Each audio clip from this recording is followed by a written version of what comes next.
আমাদের একটাই বক্তব্য থাকবে, প্রকৃত ভোটার যারা আগে যারা ভোট দিয়েছেন, জীবিত আছেন, তাদের নাম যাতে কোনোভাবেই ভোটার তালিকা থেকে বাদ না যায়। যাদের বয়স 18 হয়ে গেছে ইতিমধ্যে, তাদের নাম যাতে ভোটার তালিকায় অন্তর্ভুক্ত হয়, কোনোভাবেই যাতে প্রবীণ এবং নবীন যারা, এরা যাতে ভোটদানের অধিকার থেকে বঞ্চিত না হন। কারণ ভোটার তালিকায় নাম না থাকলে ভোট দিতে পারবেন না। আরও যেটা বড় ঘটনা, ভারতবর্ষের ইতিমধ্যে যে কয়েকটা রাজ্য হয়েছে তাতে যে আমরা লক্ষ্য করেছি, সংখ্যালঘু অংশের মানুষ, তাদেরকে ভোটার তালিকা থেকে বাদ দেওয়ার একটা পরিকল্পিত প্রয়াস চলছে। শ্রমজীবী অংশের মানুষ যারা রাজ্য বা কেন্দ্র সরকারের তাদের স্বার্থবিরোধী ভূমিকা নিচ্ছে, তার বিরুদ্ধে তাদের যে আন্দোলন, এদের নাম বাদ দেওয়ার চেষ্টা হচ্ছে। তফসিলি অংশের মানুষ, গরিব অংশের বড় অংশটাই, তাদেরও নাম কিন্তু বাদ দেওয়ার চেষ্টা অন্যান্য রাজ্যগুলির অনেক ক্ষেত্রেই হয়েছে, যেগুলো এখন পত্রপত্রিকায় দেখা যাচ্ছে।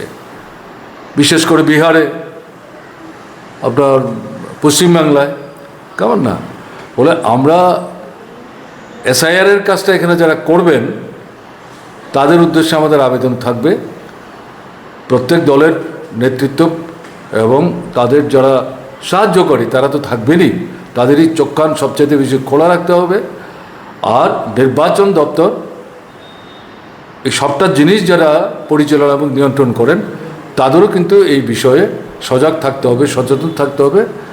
সমালোচনার ঊর্ধ্বে থেকে নিরপেক্ষভাবে প্রত্যেক ভোটারের নাম যাতে সেখানে থাকে, এটা নিশ্চিত করতে হবে। এখন বিশেষ করে যে সমস্যাটা লক্ষ্য করা যাচ্ছে, মেয়েরা বিয়ে হয়েছে, বাবার বাড়ির ছেলে শ্বশুর বাড়িতে এসছে, এর মধ্যে নতুন ভোটার তালিকা হচ্ছে। এই মেয়ে হয়তো আগে ভোট দিয়েছে, অথবা সে ভোট দেয়নি, তার এখন বয়স হয়েছে, তার বাবা মা তাদের নাম ভোটার তালিকা আছে, ফলে এদের নাম তোলা সমস্যা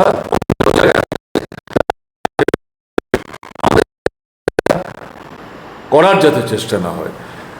নূতন বিবাহিতা যারা, তাদের সঙ্গে কথা বলে, তার যেখানে জন্ম, তার বাবা মা যাদের কাছ থেকে সে বড় হয়েছে, যেখান থেকে তার বিয়ে হয়ে এই নতুন বাড়িতে এসছে, সেই তথ্যাদি সংগ্রহ করে সহযোগিতা নিয়ে এদের নাম যাতে অন্তর্ভুক্ত করার ক্ষেত্রে কোনো রকম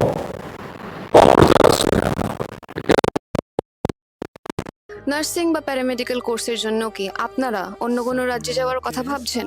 বাড়ি থেকে দূরে থাকা, খরচ বেশি হওয়া আর নতুন পরিবেশে মানিয়ে নেওয়ার জন্য ঝামেলা, কেন এইসবের মধ্যে যাবেন? এখন ত্রিপুরাতেই আপনাদের জন্য রয়েছে একটি দারুণ সুযোগ। আমি বলছি বিনায়কা ইনস্টিটিউট অফ হেলথ সায়েন্সেসের জন্য, যেখানে অ্যাডমিশন প্রসেস শুরু হয়ে গেছে। জিএনএম, বিএসসি নার্সিং, বিএমএনএস আর বিএমএ এর মতো ক্যারিয়ার ওরিয়েন্টেড কোর্সেসের জন্য অ্যাডমিশনস আরও।